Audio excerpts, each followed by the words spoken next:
Oi pessoal, bom dia, boa tarde, boa noite aos que estão me assistindo, estão assistindo essa videoaula.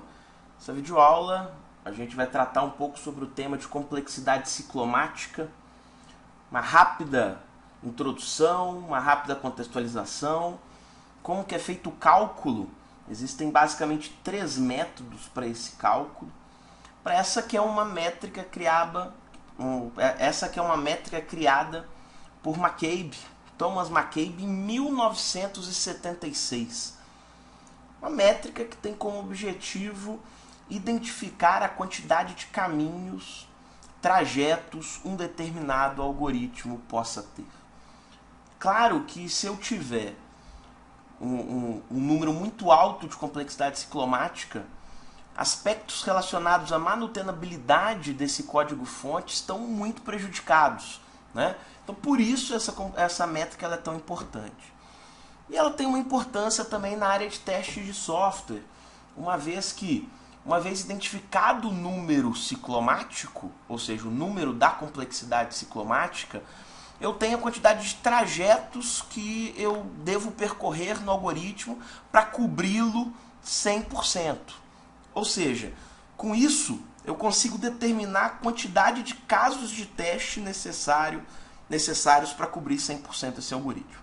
Ou seja, então há uma contribuição muito importante, especialmente nos testes de unidade, também chamados de teste unitário ou teste do tipo caixa branca.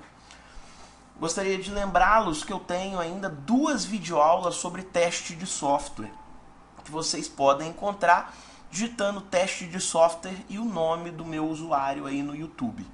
Essa aula ela está complementando essas aulas de teste de software e ela é utilizada especialmente na disciplina de Engenharia de Software 2, a qual sou professor e leciono nessa área. Bom, falar rapidamente, vocês vão encontrar esses slides nos meus materiais. Se vocês tiverem alguma dúvida, mandem um e-mail para mim também. A gente vai falar um pouquinho sobre o histórico da complexidade ciclomática, algumas definições, o que complexidade ciclomática tem a ver com o teste de software e algumas considerações finais. Bom, essa métrica ela foi criada por McCabe em 1976 em um artigo chamado, aqui está errado, aqui está faltando um D, um artigo chamado A Complexity Measure, ou seja, uma medida de complexidade, que eu tenho uma pequena imagem do artigo. Se vocês quiserem ter acesso a esse artigo, ele pode ser disponibilizado nesse site, que está aqui em cima, e é esse que é o artigo aqui, ó. Vou folhear ele aqui para vocês, ó, né? Vocês podem ver que a métrica ela cria alguns grafos, né, que são os possíveis caminhos do algoritmo. Existe uma técnica específica para poder fazer o cálculo, eu vou ensinar a vocês. Inclusive mostrar para vocês uma ferramenta que lá na FAGOC nós criamos, um orientado meu, o Felipe Faeda, criou uma ferramenta chamada Complex Graph, que é essa daqui, ó. Daqui a pouco eu vou falar sobre ela, que cria o grafo da complexidade ciclomática dado um código-fonte. E calcula também, óbvio, a complexidade ciclomática, o número ciclomático. Então tem aqui uma série de exemplos nesse artigo. Esse artigo descreve o que é a complexidade ciclomática e como que é feito o cálculo. O que a minha apresentação busca fazer é mastigar um pouquinho o que tem aqui e apresentar alguns casos simples para que ocorra o entendimento de vocês aí do outro lado. Bom, qual é a definição então? Então é uma métrica de software que avalia os possíveis caminhos de um algoritmo. Aqui eu tenho um exemplo, ó. Public Boolean calcula a idade, passando com o parâmetro p-idade. Aí um padrão de programação meu, eu sempre vou utilizar p na frente dos parâmetros, das minhas variáveis. Aí testo, se p-idade maior ou igual a 18, retorna true, já que ele retorna um boolean. Se não, vai retornar falso. Vocês podem observar aqui que eu tenho 2 possíveis caminhos do meu algoritmo. Ou ele entra nesse if aqui, quando uma condição for verdade, no caso p-idade for maior ou igual a 18, Ou então, quando eu tiver uma condição que não é verdade, vai ser uma falsidade, ele vai, por exemplo, algum valor menor que 18, ele vai entrar aqui no falso. Basicamente, ele vai identificar se o indivíduo é maior de idade ou não, esse método. Método bem simples, né?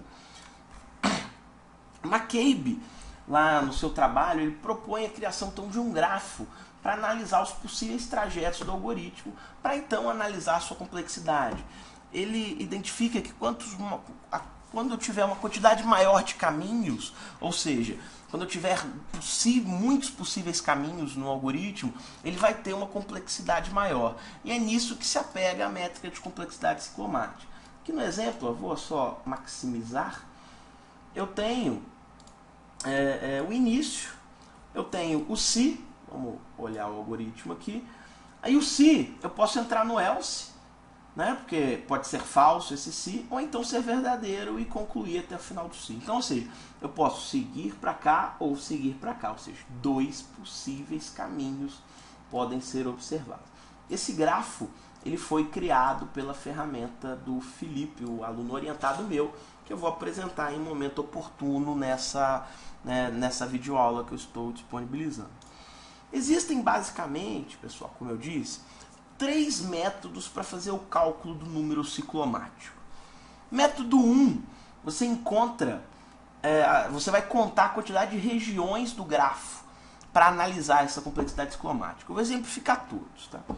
Método 2, existe uma fórmula que é o número da complexidade ciclomática é igual a E menos N mais 2, onde VG aqui é o número ciclomático, o E é o número de arestas no grafo, e N é o número de nós no grafo. Então, você resolvendo esse problema, você acha o número ciclomático.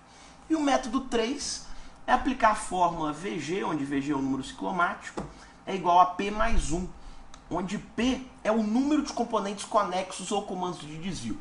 Comandos de desvio é aquele que sai do curso original do código-fonte. Por exemplo, quando eu tenho um if, o comando de desvio vai ser o else. Né? Então, ou seja, eu tenho uma saída, um outro caminho a seguir, senão aquele da verdade. Né? Então, é o comando de desvio. Vamos fazer uma análise aqui do método 1, por exemplo. Né? O grafo possui uma região fechada, R1. Então, ou seja, eu criei aqui um bolsão aqui, observem com o mouse, onde eu estou passando o mouse, eu criei aqui um bolsão, onde vai ser minha região 1. Então, deve somar mais 1 por conta da região externa. Então, ou seja, eu tenho uma região aqui e outra região aqui. Ou seja, complexidade ciclomática 2, eu tenho de fato 2 caminhos no meu algoritmo. É somar as regiões fechadas que forem surgindo no grafo. E somar mais 1, que é da região que é externa, né, na região aberta. Esse é o primeiro método. A gente só consegue fazer o cálculo desse método depois de desenhado o grafo da complexidade ciclomática. Né? Para a criação do grafo da complexidade ciclomática, é interessante observar, eu não falei isso antes, mas que sempre vai ter um início, sempre vai ter um fim. E os elementos que são elementos de escolha do algoritmo, como por exemplo um if, um else, um else if, um while, um try catch, ou seja, sempre que eu vou criar um caminho novo, ele vai ser um nó do meu grafo. E as arestas são as possíveis ligações que vão existir. Né? Relembrando, então, quais são os possíveis nós para a criação do grafo? Todos os elementos que vão se utilizar da lógica para decidir o caminho. É o se não se, o se não, que é o if, else, switch case, aí quantos cases eu tiver, eu vou ter nós, o while, do while, enquanto, enquanto faço ou faço enquanto, alguns livros utilizam em português estruturado essa nomenclatura. Try catch, se a linguagem permitir ter try catch, ou qualquer outro processo, qualquer outra entidade do meu código-fonte que vai gerar algum tipo de decisão, onde eu posso ir por um caminho ou pelo outro ou por vários outros, né? Independente da linguagem. né, independente da linguagem. Método 1, então, você vai contar aí as regiões fechadas que existem, somar essas regiões fechadas e adicionar mais um, que é a região externa. Aqui no nosso exemplo eu tenho uma região fechada só, eu tenho um bolsão, vou ter mais outro aqui, a minha região externa, somando 2. No método 2, a gente tem que fazer o quê? A gente, né, só lembrando a forma, VG, que é o número ciclomático, é igual a E menos N mais 2. E é o número de arestas e N é o número de nós. Bom, o número de arestas é a quantidade de setinhas que tem no meu gráfico. Então, 1, 2, 3, 4, 5. São 5 setinhas, menos a quantidade de nós mais 2. 1, 2, 3, 4, 5. São 5 nós também. 5 menos 5, 0. Mais 2 igual a 2. Complexidade ciclomática, 2. O terceiro método, VG igual a P mais 1, onde VG é o número ciclomático e P o número de componentes conexos ou desvios de comando. Aqui no caso eu tenho um comando de desvio que é o else, ou seja, eu mudei o meu curso natural. O curso natural seria esse, eu mudei meu curso natural uma única vez. 1 mais 1, 2. São esses os 3 métodos para poder fazer a análise da complexidade ciclomática. Bom, eu tenho aqui alguns... antes da gente passar para frente, eu falar um pouquinho de teste de software, eu tenho aqui alguns exemplos. Aí agora um exemplo um pouquinho mais completo, um exemplo um pouquinho mais complexo. Por exemplo, aqui no meu aluno.java, se vocês observarem, eu tenho uma classe simples, que tem o atributo matrícula, nome, frequência, nota 1, nota 2 e nota final. Tem um método construtor vazio, tem um método chamado setDados, que eu passo todos os parâmetros e alimento um objeto.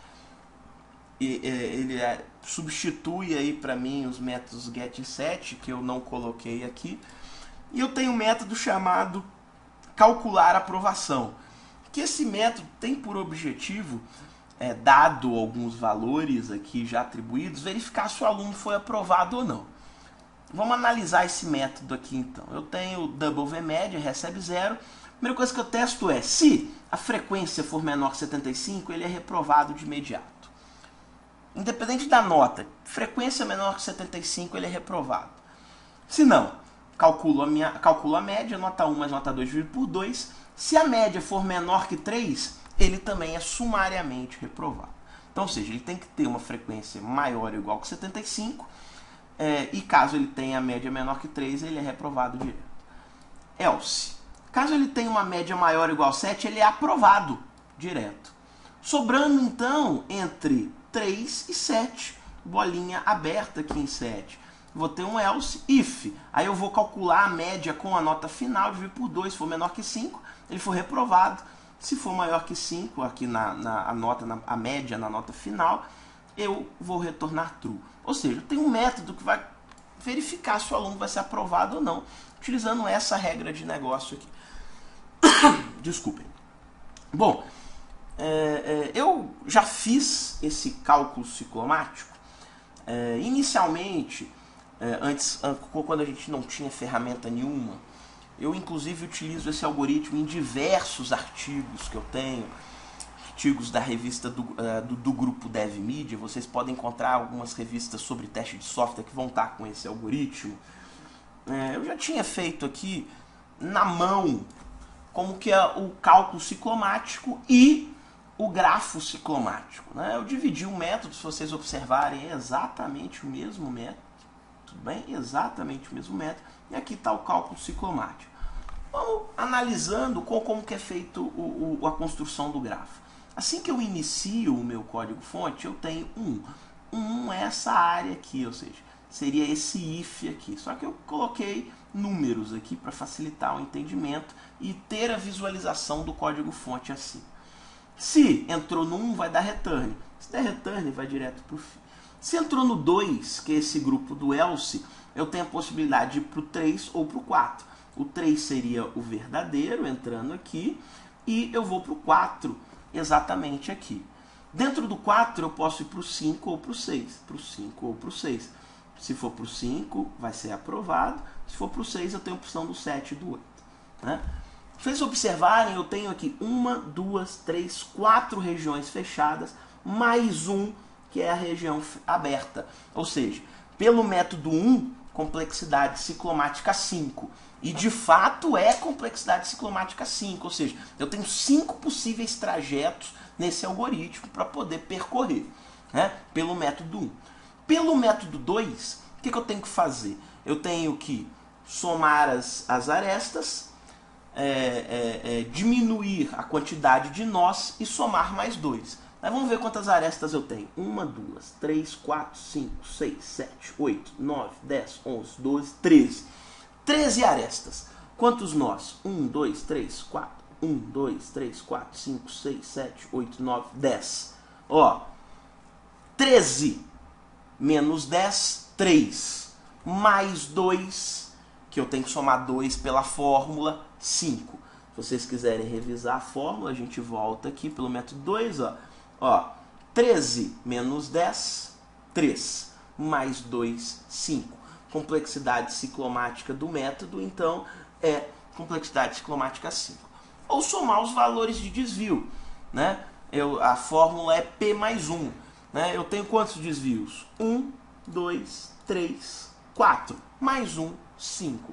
Complexidade ciclomática 5, nesse caso aqui.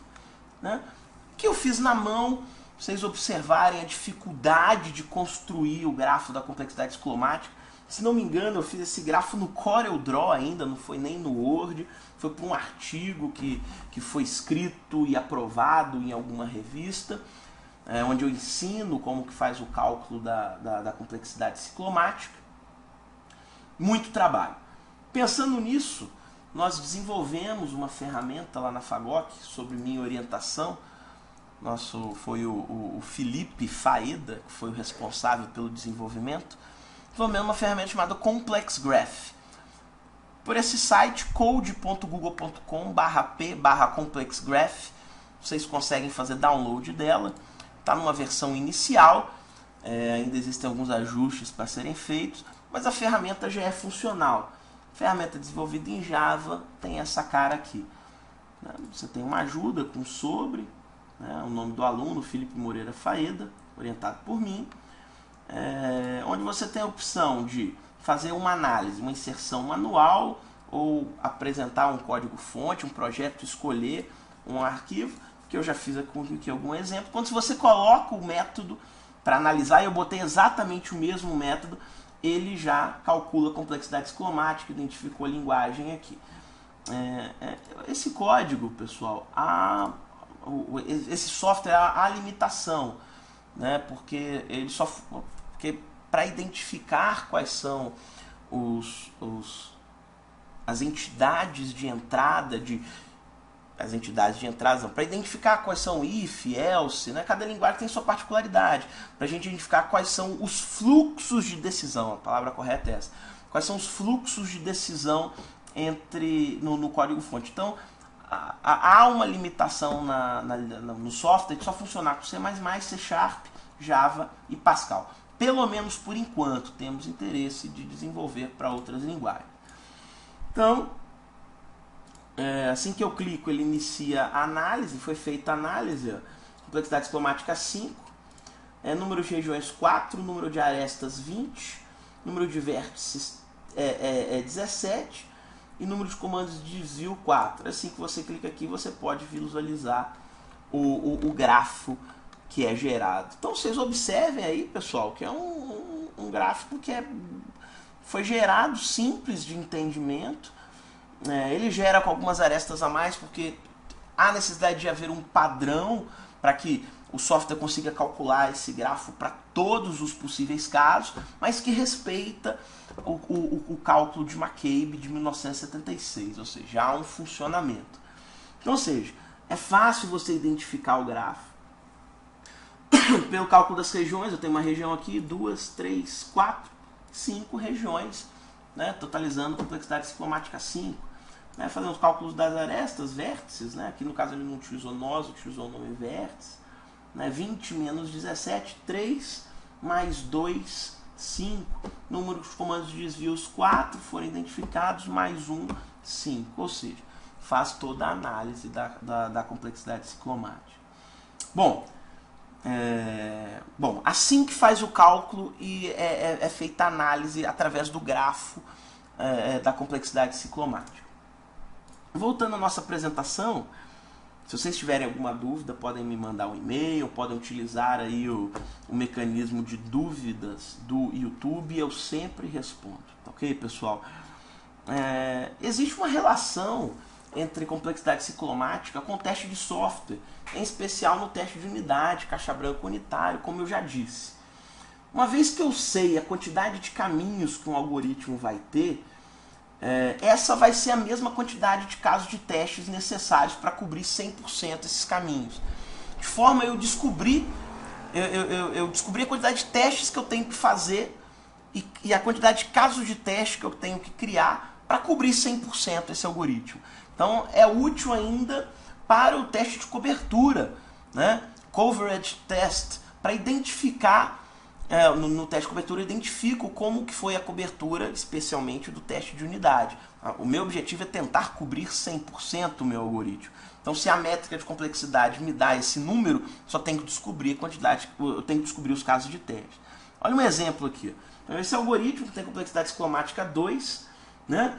Meu primeiro caso de teste seria qual? P-idade igual a 18, que ele iria entrar aqui retornando true. E o segundo caso de teste, P-idade igual a 17, que iria entrar aqui. Observem, pessoal, que com esses dois casos de teste eu vou cobrir 100% esse algoritmo. Voltando no exemplo aqui, eu preciso de 5 casos de teste. E eu tenho um exemplo aqui para os senhores, que eu criei 5 casos de teste que vão me garantir cobrir 100% esse algoritmo que aqui está, que é o calcular a aprovação. O primeiro caso de teste é o seguinte. Vamos identificar o que ele é reprovado direto? Aqui eu estou utilizando o JUnit, tá ok, pessoal? Quero aprender a usar o JUnit, teste de unidade. Eu tenho uma videoaula sobre esse assunto, por isso que eu não vou me estender sobre a criação desses casos de teste, tá ok? Então, o primeiro aqui que eu vou testar, essa primeira opção, onde o camarada foi reprovado com menos de 75% de aprovação de frequência. Eu botei aqui 74, ele vai ser reprovado. E assim sucessivamente para testar cada um desses caminhos aqui. Observem que eu precisei de 1, 2, 3, 4, 5 casos de teste para cobrir 100% o algoritmo. Provando, vou rodar o algoritmo aqui para vocês no JUnit. Vocês vão observar que todos os testes rodaram de maneira adequada. Senhores, qualquer dúvida que vocês tiverem, façam acesso na minha videoaula de teste de software que eu ensino a fazer esse cálculo. Inclusive eu mostro a ferramenta EMA fazendo o teste de cobertura sobre esses testes, provando que ocorre cobertura de 100% nesse método aqui. Eu tenho uma videoaula que eu ensino isso no ambiente Java, utilizando a ferramenta JUnit e a ferramenta EMA, e tem uma videoaula JUnit para unidade e EMA para cobertura. Tem outra videoaula para o ambiente .NET, onde eu ensino a utilizar a ferramenta CSUnit ou a NUnit para teste unitário em .NET e a ferramenta NCover para cobertura em .NET. O estudo de caso é o mesmo, vocês vão ter a possibilidade de visualizar essas informações lá. Na videoaula de .NET, onde eu apresento a ferramenta NUnit, CSUnit e a ferramenta NCover, eu ainda apresento sobre teste funcional, onde eu apresento a ferramenta Selenium para teste funcional em ambientes web. Não deixem de assistir essa videoaula é muito importante, é uma videoaula muito bacana, que mostra como que é feito teste funcional utilizando ferramentas e não uma pessoa testando simplesmente as interfaces. Tudo bem, pessoal? Assistam lá. Bom, considerações finais, a gente já vai finalizando. A complexidade ciclomática é uma boa métrica para avaliar a complexidade de um algoritmo e avaliar o risco do mesmo referente à capacidade de manutenção. Essa tabelinha aqui, pessoal, foi tirada do SEI, se não me engano, de um artigo de 2010, que avalia, de acordo com a complexidade ciclomática, o risco estimado referente à manutenabilidade daquele código-fonte. Então, é entendido como um programa simples, de baixo risco para manutenção, um software que tem, um método que tem complexidade ciclomática até 10. De 11 a 20 ele já é considerado mais complexo, com risco moderado. De 21 a 50, um programa complexo de risco alto. E maior que 50, pessoal, imaginem um método com mais de 50 caminhos possíveis. Esse método não é testável, não tem como você testar. Imagine no ambiente de uma empresa onde você desenvolve um método com mais de 50 possíveis trajetos. Aí você imagine, daqui a 3 anos, outra pessoa dar manutenção nesse método. Se for você, até tudo bem, você pode até lembrar, mas mesmo assim você vai ter dificuldade. Mas imagine outra pessoa dando manutenção nesse método, né? O que essa tabela avalia é que o programa não é testável e tem um risco muito elevado você manter e permitir que esse método esteja aí. Bom, existem questões inúmeras que podem ser avaliadas, como supermodularidade, submodularidade, que é questões relacionadas à modularidade do software, você dividir para conquistar, mas que eu acho interessante vocês estudarem isso no contexto de engenharia de software, não aqui eu explicando o que é complexidade ciclomática. Bom, não deixem de testar a ferramenta Complex Graph, é uma ferramenta super bacana, está em desenvolvimento, ela ainda tem algumas falhas, mas o objetivo é que com a ajuda de vocês a gente consiga desenvolver uma ferramenta cada vez melhor. Tudo bem, pessoal? Eu me despeço, qualquer dúvida que vocês possam ter, estou à disposição. Utilizem o formulário aqui embaixo no YouTube, me adicionem no Facebook, só procurar por Marcelo Daibert vocês vão encontrar. E qualquer dúvida que vocês tiverem, meu e-mail é marcelo@daibert.pro. Meu e-mail estará, juntamente com a minha página do Facebook, estará nos comentários desse vídeo. Tudo bem, pessoal? Um grande abraço para vocês e até a próxima videoaula. Até mais.